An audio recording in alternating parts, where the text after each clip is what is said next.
Hello there, Steve here in Sydney on the late Gnosis website, truebluehealer.com, where in just 20 minutes you can get some physical takeaway evidence that your divine spark has been activated. The evidence will continue to repeat, and that will give you physical backup to back up further communications via vivid messaging dreams. And you'll also get some other types of physical signals which I can't explain because I want you to be surprised. And if I told you too much more than this, I'd be robbing you of priceless personal experience, which includes delightful surprises. So all I can do is commend to you the wonderful sleigh ride through the magic forest called Layman's Gnosis at truebluehealer.com. An interesting commentator on the internet, on YouTube, is Mr. Jared Taylor, who's a particularly good presenter of uncommon ideas, and he actually really does very soft and very telling tap dances on the head of Marxist presenters. He's often put up against radio hosts and television hosts who are professional victims, and he doesn't attack them, he doesn't upbraid them at all like most people do. He uses very dulcet tones, a very level tone of voice, uncombative tone of voice. He talks something like a television newsreader, and never raises his voice no matter what he's actually talking about, while his opponents do raise their voices quite dramatically and make all kinds of insistent expletives, Marxist expletives at him. But he just keeps, the most emphatic he ever gets is repetition of what he said and gently reminding the other person that I've told you 3 times now and you're not able to take this in the same level tone and that sort of thing. And the worst I've ever seen him do is hang up on a radio person who was just playing hysterical, try to get an argument going with him and he wouldn't join in. So he's an unflappable presenter and quietly puts some uncommon but common sense ideas. By uncommon I mean seldom stated, and I just thought I'd tell you a couple of them from I've been watching him on YouTube. Jared Taylor speaks for the white man's cause, the value of Western white civilization.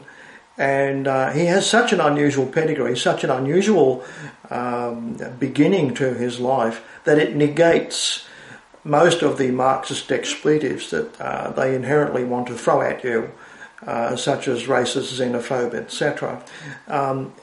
He's a 6'6" white man who was born and raised in Japan by Christian missionaries there and spent the first 16 years of his life in Japan. He then got a degree in America and then went hitchhiking around America with the avowed intention of going as many months or years as possible without speaking English. He wanted to learn French and walk away from all the biases that languages install in your thought process. And he hitchhiked all over Africa, and he explains this to this ABC presenter. And you're very familiar with self-hatred being taught by Marxist history books, aren't you? That everything that white people ever did in foreign countries, colonialism, was absolutely terrible, and you should all commit suicide because of it in pure shame. Well, that's the Marxist invention, and it's not really true. He hitchhiked around Africa and saw countries that were more civilized and other countries that were less civilized. And he names one country as Liberia. 2 countries he names, Liberia and Somalia, never benefited from colonialism, you see. So he went over the border into Liberia, which is a state founded by escaped American slaves or something, or African slaves, I'm not so sure. But he said, as soon as you go over the border into Liberia from the next up African country, the living standard takes a nosedive. There's more potholes in the road, less clean drinking water, less electricity poles, and a lot less 2-story buildings.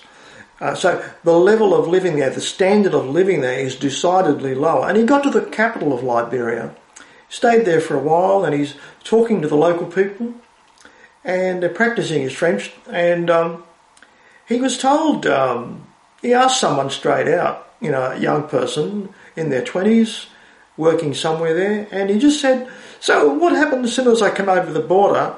Liberia is basically a third world hellhole. And the African just said to him, in a very matter-of-fact tone of voice, we never had the benefits of colonisation. We were never colonialised. So the white man never came and left us railway lines and clean drinking water, sewerage works and tarred roads and all that stuff. We never got the benefit of that, and that's why we're still living in this Mad Max country. Jared Taylor quietly puts the position of the white civilization person, and he calls himself a racial realist. And that is, he just looks at the facts and the evidence and watches what people do, and rather than listens to their propaganda and their fibs that they want to promote and virtue signal about themselves, he watches what people do, which is more telling than anything that they say or write. It was fairly amusing to see the Marxist presenter on this American ABC program. It was being videoed, and she thought she was at least 4 times holier than he was. He was didn't have a chance really, because he was white, and she was black, and she was Muslim, and she was a woman. That makes 3 holier than thous. And finally, she announced with some pride that her parents were migrants from Pakistan. So she's sort of polishing her nails going, I'm sort of at least 4 times holier than you. How can you possibly compete with me? And he actually said to her, well, you really shouldn't be here because you're taking the job of a white person. You really are. So he just quietly says that, and he keeps repeating that all the way through the interview. He points out that people only want to migrate to the Western world, that they don't migrate to Africa, they don't migrate to China, they don't migrate to the Middle East, do they? Nobody does that. Everybody wants to go and live in the Western world with the white people there, get all the benefits of living amongst white people. And so what he's doing there is basically reading evidence. He's just talking about the migration patterns, which are pretty much indisputable. Okay, you can't really argue with that because it's happening right now. It's all over the news. That's the truth. That's the way it is. So the Marxist presenter isn't able to say much to deride this point at all. She's got to really go along with it. There's discussion today all over the media where if you look behind the news you can find that wherever white successful groups are, they build a little bit of civilization, suburbia, shopping centres, shopping malls, etc. And the modern Marxists have been bussing in, and this is in America, have been bussing in basically black people that basically rob half the shops and cause the shops to close down, and historically the white people move out and go to another all-white area. And then they are chased by more busloads of black people. And the process goes on. Conscious of this, Jared Taylor says something very profound in his discussion with the ABC presenter. He says, white people deserve their own homeland where they can live happily amongst their own kind. Is there anything wrong with that? I can't think of anything wrong with it. Can you? Everyone talks about homelands and ownership of land and where you were born and that sort of stuff. Everyone's got a right to it, but seemingly white people are missed out. Yet surely they do deserve a homeland like everybody else. Jared Taylor talks about people's natural tendency to automatically, by themselves, left to their own devices, self-segregate. And this is actually backed up by the London Equal Rights Commissioner, who for 10 years jumped up and down with all these initials after his name that he knew better as an intellectual from university, better than the peasants. that all you have to do is threaten people with jail sentences and heavy fines for hate speech, and they will stop thinking about the subject of race. Having done that for 10 years, he then realised his abject and total failure. His life mission was a delusion, because he said in the City of London that people might have been multicultural at work, they were forced to be like that, but when they go home, they enclave into their own kind of people. So he actually pointed out on a map of London, there's 2 Jewish suburbs, there's a Pakistani suburb here, there's an Indian suburb there, there's suburbs representing all different parts of the world in London, and people enclave together, basically because people want to wake up in the morning and they want to see their own kind of people. In fact, I've never met anyone who says, and I've never heard, even Marxists don't do this, you wake up in the morning and you can't have breakfast till you've got at least 7 ethnically diverse people around you, just so you can eat your cornflakes. I've never met anyone who really has that need. Quite the opposite. You expect your mum and dad to be like you. We're all like that, aren't we? White people too. Why can't we let people's natural behaviour be a guideline for our society?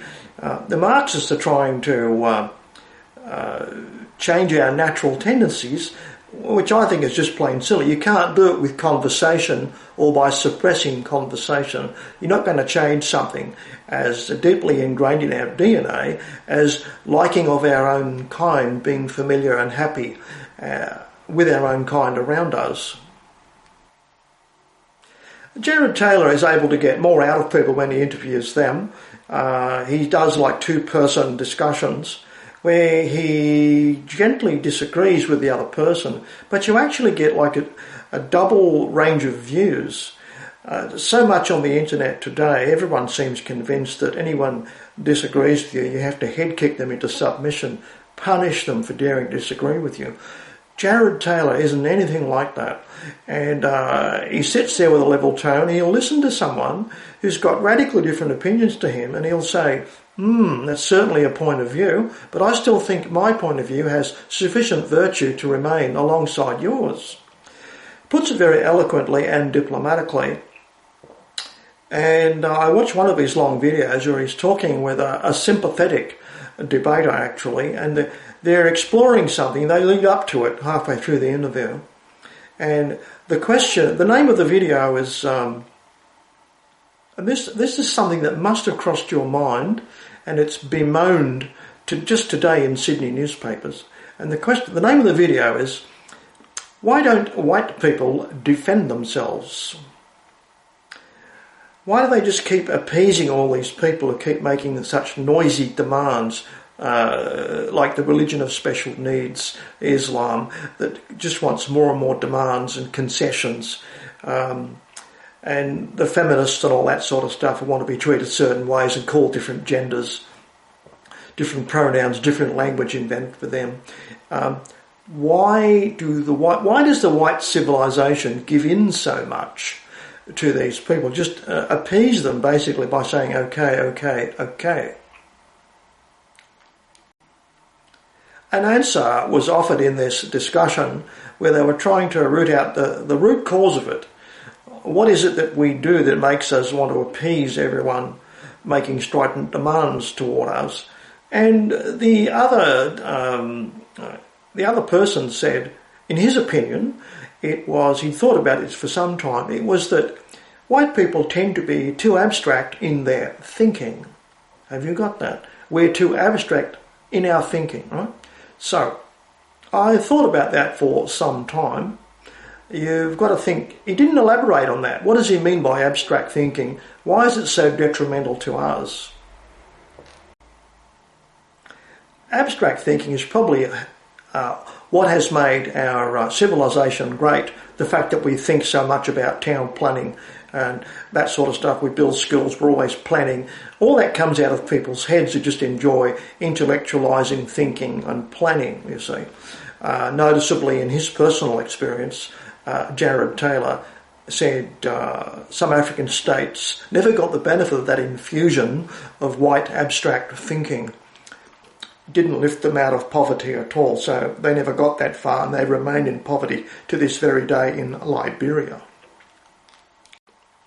But exactly what aspect of abstract thinking is it that makes us practice the policy of appeasement, just giving in and in and in over and over again, making ever more concessions to noisy, strident people, forever demanding more and more? Why do we do this? I think the man suggesting abstract thinking was a negative attribute that was doing us a disservice. I'm thinking he's meaning that we probably over-intellectualise, we think too much, we enjoy thinking too much, which is why we produce so much literature and mathematicians and scientists and all that sort of stuff. It's been noticed that there aren't many black scientists today. That's been pointed out. LGBT Brigade tries to get black scientists hired at the most prestigious scientific institutions, and they're just not available. They don't exist. So what's the downside of being enjoying intellectualising and planning and always thinking in abstract terms all the time and enjoying it, basically, and praising our children for doing the same thing and awarding ourselves at school and all that for academic achievement, doing abstract thinking? What's the downside?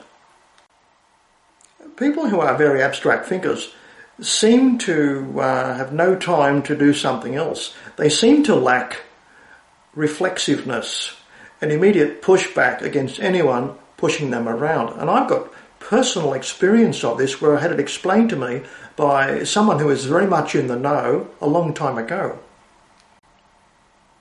70s and 80s in Sydney, I was working in a phone company where in a particularly complex work area, which was radio telephone communications, where everybody was in electronics and communications whiz, all keenly interested in radio communications. Now, what that means is that I was working in amongst about 50 people who were all obsessively into electronics, electricity, energy, science, that sort of thing. Extremely technical people who prided themselves on fixing everything themselves.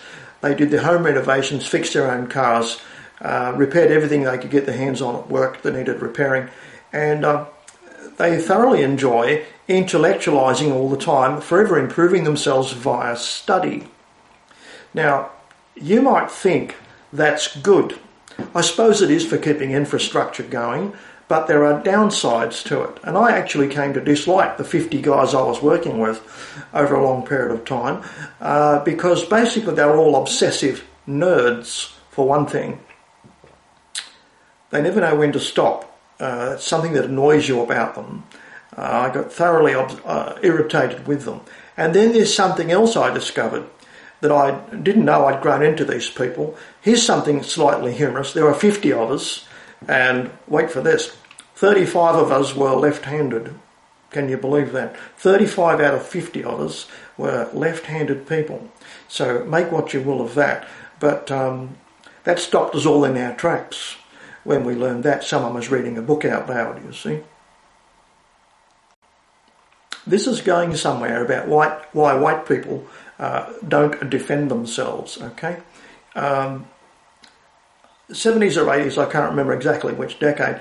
I remember talking to a union official who had great experience working with a wide spectrum of workers, from airport workers to mining workers to waterside workers to power, electricity workers, coal miners, all sorts of people. And so he'd met thousands of people in many, many hundreds of different trades, and he just said something. He said, I don't really fancy your little industrial action working there because electrical tradespeople are the weakest.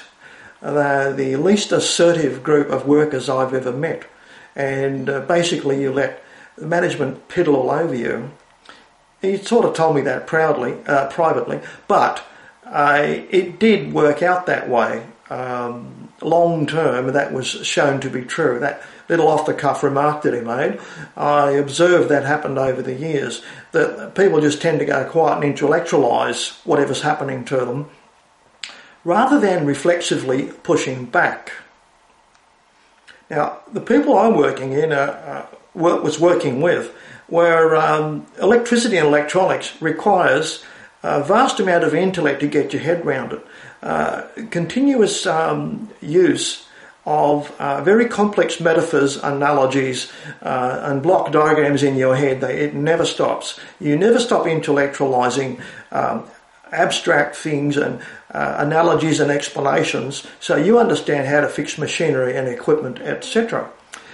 The end result is you've got no time left to do reflexive responses to things, because I think, as far as I can tell, and this is the downside of being too abstract in our thinking, we overthink.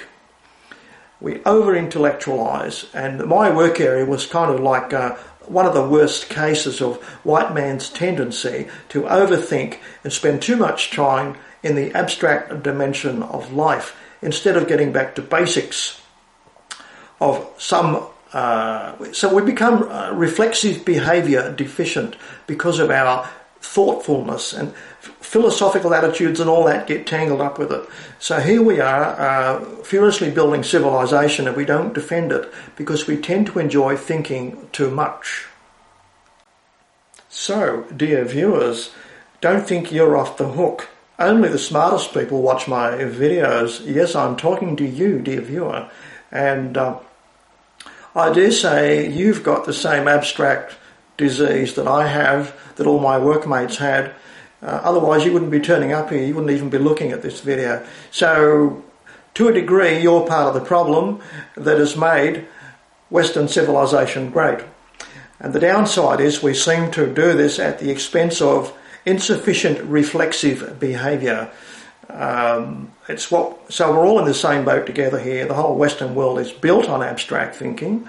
It's been tremendously useful, but the downside is we've lost something in the process, and we just practice this appeasement so we can continue enjoying our innermost thoughts and intellectualising everything, and we don't seem to have sufficient reflexiveness to rebuff constant calls for more concessions. We just give in because we seem to prefer thinking, internalising things way too much instead of externalising them in terms of saying, no way, Jose, we're not moving another inch. We're not all going to wear hijabs in Australia, that sort of thing. It's coming out of one country in Europe now that soon, I think it's in, was it Austria, where everyone's been told they're going to have to wear the hijab to help Muslim people integrate. Well, that's another example of too much thinking and no practical pushback. That's coming from their new President Van der Bellen, who somehow got into power by being voted in a popular vote as a president or something. And he's telling Austrian women they may all have to wear hijabs to help the Muslims along, to help them assimilate. And I suppose the next few weeks after that, they've all got to start drinking camel piss. What else will they have to do? Female genital mutilation to make the Muslims feel more at home. There's no end to the concessions that Austrians could make. How Austrians have changed. Isn't it amazing? 1689 they fought tooth and nail to keep the Muslims out of Europe, and now they're being told by their own elected leaders that they may have to adopt the Arab way of life to make life easier for the Arab invaders. So there's been a complete turnaround in our thinking, hasn't there? It's really something worth considering, and it's a major problem in Europe today, in the whole Western world, I think. So what is to be done? We seem to, our leadership and the proletariat, if I can use that term, the average person, such as in Austria, have done a complete backflip, and with extremely clever abstract thinking that they're all joining in with, because it's quite an intellectual effort to get to that strange position, isn't it? Where we have to copy the enemy to make them feel at home while they're declared out to destroy us. What's the answer to this? The problem is that the intellectuals are leading us, doing the same gymnastics, producing the most engaging word salads to convince us that we can do the same intellectual gymnastics as the leadership. Merkel's done it. Van der Bellen's now doing it in Austria. French government does it, saying, get used to terrorism, it's normal.